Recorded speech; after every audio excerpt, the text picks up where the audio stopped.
answering the will you go out with me, check yes or no question, or was totally legitimate.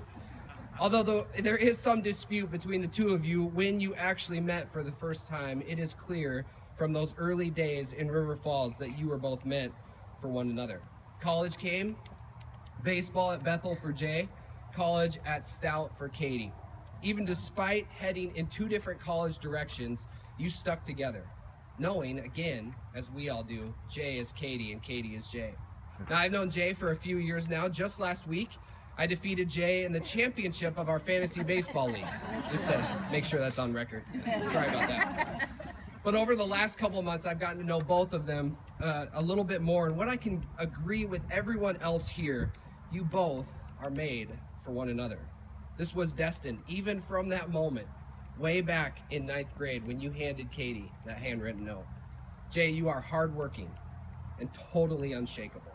According to Katie, you've never been mad or upset in your entire life, and she's known you a long time. You've got the leadership, the strength, and the vision of a catcher. Continue to bring those qualities to a marriage. Katie, you've got such a fun, laid-back approach to life that is going to strengthen your marriage for years to come. But let's just be clear about something here. Jay, you are marrying way up, okay?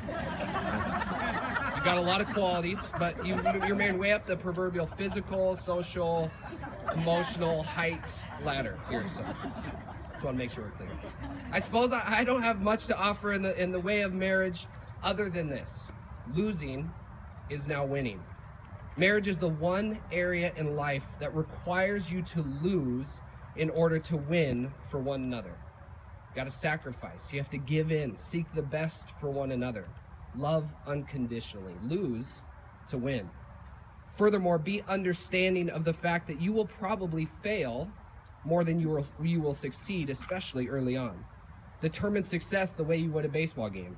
If you succeed 3 out of 10 times in baseball or softball, you are successful. Similarly, if you succeed in giving in or sacrificing for the other person 3 out of 10 times in marriage, consider that a success. In other words, show each other grace. Look to improve on your average, but do so with grace. Finally, to wrap things up, I couldn't help but throw in a few quotes from a legendary baseball movie, taking the words from the movie character Crash Davis in the baseball movie Bull Durham. In honor of Jay's love of baseball, Crash said, "Relax, all right? Don't try to strike each other out." He said another thing, "Let's have some fun out there. And don't hold the ball so hard. It's an egg. Hold it like an egg." That's true with marriage, too. Don't hold on to it so tightly. And in the words of Nuke LaLoosh from, again, Bull Durham, a pitcher, this is a very simple game. You throw the ball, you catch the ball, you hit the ball. Sometimes you win, sometimes you lose, and sometimes it rains. That's the truth, even for marriage. Marriage needs to be fun, relaxed, and simple. Don't hold on to each other so tight. Be loose, laugh, enjoy the wins and the losses and the rainouts. You know, from the moment you met, and you guys can continue to argue about when that moment was, God has had a plan. He's had a plan to bring you both together. Although we can't always see or recognize the grander picture that God is painting right before our eyes. For those who have known you,